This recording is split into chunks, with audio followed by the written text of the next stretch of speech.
UFC 300. We've had a lot of really interesting fights announced. Now, I'll be honest, I've seen a lot of hype about it, and there are a few cool fights, but if I'm fair, I'm not blown away like I was UFC 200. What are your initial impressions on it? I agree with you. I think that, if it didn't have the big 300 next to it, it's a dope card. It's a fantastic card. It's a good card. Yeah, it's got some really, really cool storylines, and obviously I've been in the industry for a little bit, and I'm a sucker for a great storyline like a Jim Miller 100, 200, 300. But it doesn't feel like there's that Brock Lesnar at the top. It doesn't feel like there's that million pay-per-view buy reason. No, do you get what I'm saying? I agree, and I feel they've not really released the big main event. Now, we spoke last week about Leon Edwards versus Islam Makhachev. Yeah. Right? We spoke about that. We spoke about Justin Gaethje versus it. We spoke about a lot of fights. Now, one of the fights that has been announced is Justin Gaethje versus Max Holloway. Now, the fact that Justin Gaethje's not fighting... we're going to have to get to that in a second, but... Absolutely. Because Justin Gaethje isn't fighting Islam, that's how... And Islam seems like he's free. I feel Islam Makhachev will be on this UFC 300 card. Bold prediction. And it's a question, who's he going to be fighting? Is it going to be a Leon Edwards who's ready to bounce back? Is it going to be a Charles Oliveira if he's not booked? What is that fight? Charles Oliveira's got Saruki, and I think on that card. So he's booked for that card? Yeah, absolutely. Well, okay, that tells me potentially then a bit of a high weight class then, potentially. Potentially if they can get... I don't know how Ramadan falls around that time, but I think, if you're looking through the roster for the UFC, it's hard to find somebody better than pound number one. No, I feel with you, because there's some amazing... I'm looking at the card right now, right? We've got Zeli Wang, we've got Hiri Prohaska, Calvin Kattar, all these great guys, but I feel like it needs at the top of that card a little bit of a super fight, super powered John Jones-esque type of Khabib fight. versus George St. Pierre or something just something to go, oh my, it needs Trump kind versus of, Biden, let's Trump go. versus Musk versus Zuck, Musk and Zuck, I'm done for that. I would agree, and if anything, I can't help but think that the UFC is potentially a victim of its own success. They have set the standard so high. There is not a number two, man. Like, it's so far below them, whether you're talking about the PFL, whether you're talking about one. Like, if one was putting out a card like this, you'd be like, whoa, what a mega card. It's the UFC shining and streaking at the top of their game, and with such an incredible roster, that I think the fans have come to expect something really special. Dude, this happened in the Marvel Cinematic Universe, where it was like, there was this meme, Data like, Thanos, yeah? Yeah, it's like, it was like expectations, and it was like Yoda, and like all these like crazy things. It was like, you are a victim of your own success. Absolutely. It was more and more and more. But I think as a standalone card, looking at it, it looks pretty amazing. We just want that superpower. But on the fights we've got on there, the one that's most interesting to me is the Max Holloway versus Justin Gaethje. Max is like an incredible high volume style. Mm-hmm. He looks phenomenal against everybody except for Volkanovski. And to be fair, he did look good in some of the Volkanovski fights. Mm-hmm. But when Max gets in that flow state and those shots start flowing, he throws it from unexpected angles. He's very creative in that. And then on the other hand, you got Justin Gaethje, who is a marauder. He just moves slowly, but he never stops. And I just feel like he will keep on going no matter what. So my understanding is that the BMF title is actually on the line, and I can't think the of stakes just got way higher. Yeah, that's the real belt. You know? That's right. If that's not headlining, no, but I think Max Holloway is number one for significant strikes, and who's number two for significant strikes? Is it Justin Gaethje? Is Max Holloway again? Is it really? Yeah, he has number one and number two most significant strike performances. So in a fight, right? Absolutely, yeah. Sorry, that's what I meant. Yeah, just Max. Was it Hacks Holloway? Yeah. Hacks Holloway, yeah. But Gaethje brings the leg kicks. He brings violence. He's not going to wrestle. Max Holloway is the self-professed best boxer in the UFC while he's dodging punches without looking.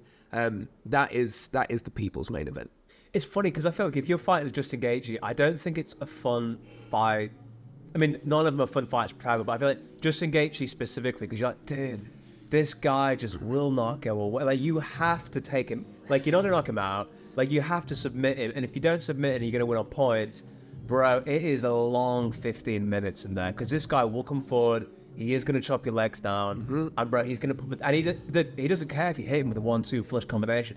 He'll take two to give one, man. He will march you down. He's just not a fun fight to prepare for, I'd imagine, for these top 15 guys. No, if I was Max Holloway, I wouldn't be booking walking tours of the city the next day. No, bro, I'm playing Baldur's Gate 3 for 3 weeks after that, mate. No questions about it. And the momentum, right? You've got to talk about the momentum with Justin Gaethje after such a vicious loss to Khabib and a couple of fights since, and now he's riding the head kick knockout of our very own Dustin Poirier. Do you know what I mean? You just could not have stronger momentum coming into a fight. Like, how is your confidence not an all-time high when you put the diamond down? Because Dustin Poirier, he doesn't get the credit he deserves. He did incredible against McGregor. I feel like because he beat McGregor, people have got different perspectives now on Conor McGregor. But let's be honest, he did win twice. I know one potentially suspect scenario, but it really adds a lot of stock for Justin Gaethje. 100%. 100%. I think. What's your prediction? Tough. It's tough, mate, bro. It's tough. Justin Gaethje, Max Holloway. How do I see that fight going? I think if Justin Gaethje is going to win, I think it's going to be incredibly apparent within the first 2 minutes. If he comes out, he puts a pace on, he gets Max on the back foot, and he can take Max off his game, I think he will run away. I don't see it being competitive. I actually see this being one of the fights where when they get in there, I think it's going to be explosion, no doubt about that. But I feel like it just, for me, comes down to, does Max's fluidity and his style give him an edge against Justin Gaethje, or is Justin Gaethje actually now just really in the prime of his career where he can burn you down? So if I had to guess, I mean, like, when you had kick knockout Justin Poirier, I mean, you just got a level of momentum that's tough to deal with. So I love both guys, but I'd probably say, yeah, if they had to go into my head, I'd say Justin Gaethje, but you could either go either way for sure. Yeah, okay. I couldn't agree more. I actually think two things that I think are going to play a factor in this fight. I would love to be wrong, but Max Holloway has looked a little bit slowed down. He's looked a little bit diminished in the last couple of fights. Who knows what those Volkanovski fights took out of him? Who knows? I mean, one of the things about being the guy who hits the most significant strikes ever means that you've got a lot of octagon time. Yeah. And then the second thing for me, and I think this is really, really important, is Max will be jumping up a weight class. Justin Gaethje, he's just not a small lightweight. No, he's not.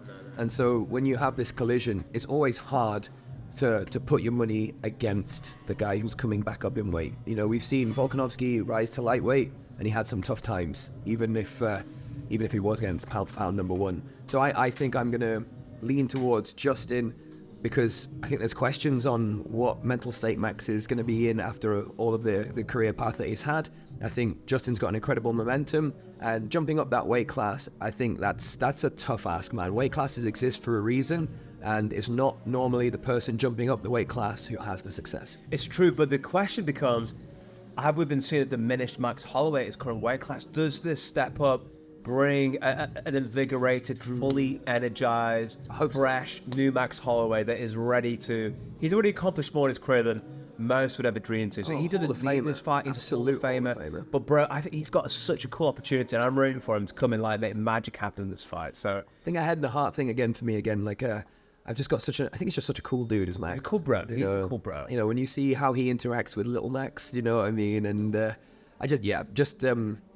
you root for those good guys. And it's not that Justin Gaethje isn't, but head says Justin, heart says Max. Well, this actually dovetails into a really interesting question about MMA skill. So Max Holloway's been fighting the UFC for over 10 years. Okay. And we've got a few guys in the UFC that have been fighting for 10 plus years. Mm-hmm. My wonder is this.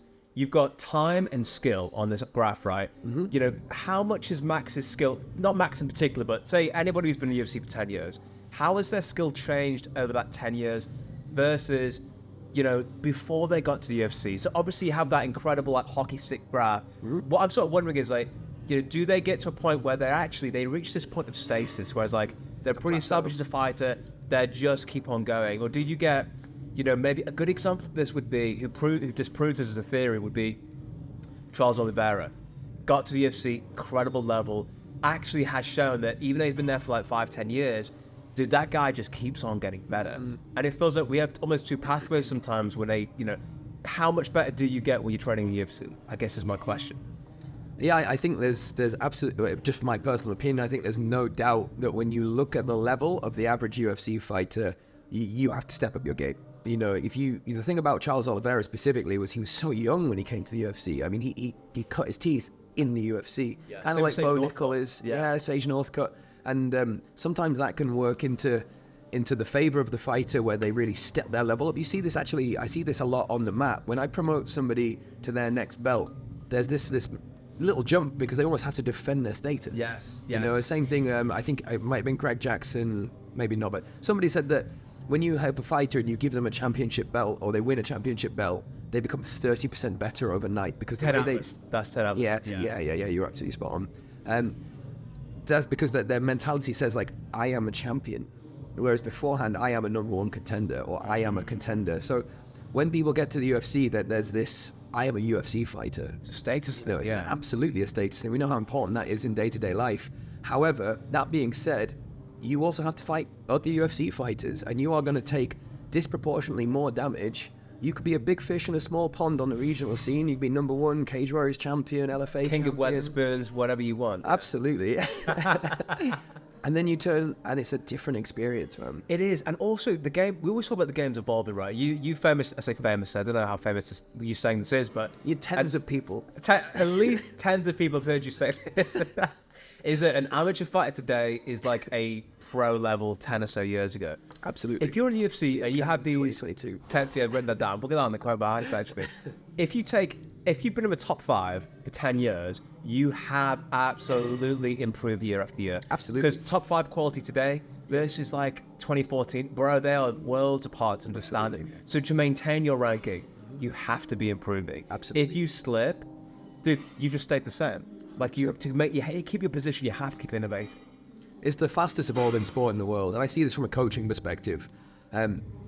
Really, I honestly feel like if you are a coach and you're not keeping your eyeballs on these pound-for-pound number one fights like Islam versus Volkanovski, you're not keeping your eyes on these guys like Leon Edwards or Tom Aspinall, you're going to be missing out, and you're doing a disservice to your own fighters, because every single time that these type of fights happen, it's not even necessarily there's brand new technique or brand new information, but it's just the specificity, the refinement, the decision making is just always that next level up. You know, a perfect example would be Volk versus Islam 1 and Volk versus Islam 2. You know, in that first fight, you saw a very close competitive fight, and Volkanovski demonstrated some nuances that really showed that he had planned very, very well for Islam's game. And guess what? They worked. Absolutely. And then they came back, and Islam shows why he is the pound-for-pound number one, and he gets it done in round 1, no questions asked. Well, dude, that's so interesting because, in my view, when it comes to intelligence in MMA, you've got Coach IQ, which is the guy that does the strategy outside it. Then your fighter IQ. The fighter IQ really is most valuable in the cage. That's what they always do with John Jones. Yeah. Bro, like, you come out round 1, you show him something, did round 2, you're against a completely new John Jones. Yep. And it's like, how do these, and as a coach, I guess, like, you've trained, like, you know, lots of different levels and stuff. How do you train fight IQ and these guys that are coming up, and how do you train a UFC athlete to be able to respond to what's happening in there? Is it teachable? Is it just something that they've just got to have? What a cool question. Yeah, what a cool question. And I'm really happy to be able to answer that. Okay, so the answer is this. Like, a fighter will do what a fighter has experience of. Okay, John Danaher is a big one who talks about confidence is built from experience. So with our guys, when we do our Tuesday night fights, you know, you can ask your fighter, okay, here you're just going to go and simulate a fight. But then this next round, now you're going to assume that you're fighting a grappler, and that's what all you're going to deal with. You're going to make sure that your game plan is deal with the grappler. And then the next round, okay, now this guy's going to be the striker. Do you know what I mean? You can ask your guy to take different looks. And one thing that I'm a massive fan of is asking your fighter to assume maybe they're 2 rounds down and you've got to do something different. Or you can say, maybe you're 2 rounds down, they're both 10-8, and you've got to finish the fight. Or maybe you're winning, now you're just going to coast this last round, keep yourself safe because this guy's going to come out super aggressive. So really, different looks, different asks of your fighter in the training room allows them to have the confidence to vary up what they're doing, because you can imagine how unbelievably disheartening it would be if you could only do your A game and it fails. That's true. And it's almost, I guess, like MMA is a game of eliminating firsts. You want as little first experiences as possible in the cage. Oh, no one's ever mounted me like that before. No, that needs to be sorted out in the training room. No one's This ever... guy's trying to punch me in the face. Wait a the hell? minute, why have I ever seen that? It's like the more, I say failures in like a very pragmatic sense, but the more failures you encounter in the training camp, the less you have to overcome them anyway. Yep. Everyone has to get armbarred at some point. Yep. The question is, where do you get armbarred? Yep. Do you want it in the training room or do you want it in the cage? I think this is why we're seeing longer and longer amateur careers, because as we move into pro MMA becoming more and more valuable, that O is valuable, that winning record is super valuable, and the fact is that without a reasonable amateur career, you aren't going to get those experiences in live competition that you see in the sparring room, but just the things that are thrown at you. You know, it's if you don't have a guy in the gym that's throwing spinning back fists, and you step in the cage, and that's the first time you encounter it, you're probably going at somebody who's thrown 5,000 spinning back fists. Like, you're going to get caught with that, bro. You're going to get caught. You're not going to be aware that that's coming. And you can't ask a fighter to both be in reptile mode and do what they're best at and be incredibly thoughtful about every opening that's going to come. It just doesn't work. And it's like you can improvise, but why rely on improvisation when you can rely on planning? It's a lot easier to do that way. You know, Alim is someone he's not afraid, who's seen their fair share of arm bars. And you've seen arm bar too, right? I think. Yeah. It's like, first time I ever got submitted in competition was an armbar. Was it an armbar? Yeah. Okay, well, I felt like I touched your subject. Apologize. But it's like, I feel it's, in the career, like, I feel like now the strategy is to go slow, to go high. Like, actually taking an extra year or two at amateur, get those extra 6-7 wins under your belt. It just increases your surface area to what's happening in there. Then when you go to the pro, you can protect that just a little bit more. Solid foundations, tall tower. Solid foundation. I love that. That's a great way to kind of build that all up together. 100%. And another thing that I think is very important is for your coach to try and leave their ego at the door. And what do I mean by this? We have a bunch of our squad that travel down to Hit Squad Hull to go train with Stuart Graham. One of our main pros, our head striking coach, Matthias Dusmal, goes to Manchester Top Team multiple times a week. He's gone to train with Tom Aspinall. It's really important that you don't have this idea that you know it all. It's really important that the coach is also a student, and it's really important that you recognize the value of your local scene. And if you're trying to get to world class, then it doesn't matter if you're working with your regional guys, because too often do I see fighters be like, you know, this guy's in my weight class, I might be competing against him. And it's a very short-term mindset. I understand it, because a fighter is going to be looking out for those fights. A fighter is going to be looking at their immediacy, and they have to be focused on what's in front of them. But as a coach, you have to have a short, medium, and long-term mindset, and you have to be recognizing the strengths of your fighters, your weaknesses of your fighters. You have to do that with yourself as well. And you have to assume that you have more blind spots than you could possibly account for, because with that assumption, you can then fulfill those blind spots. Your ego isn't hurt when you find those blind spots, and if you do happen to have perfection, which none of us do, then at least you've done everything you possibly can to drive yourself into that position. The coach should be the biggest student in the gym. Absolutely. Yeah. Or like the other week on a Sunday, I found myself with a little bit of extra time, and I watched, in fact, anybody wants to see this on YouTube, there's a video of every takedown that Khabib has ever hit. And so I went through that, I broke it down, and you know what? I watched that video 3 or 4 times, and I still found 4 new things, like 4. Like, how did I miss 4 things in a 17-minute video? Devil's in the details. Yeah. Absolutely.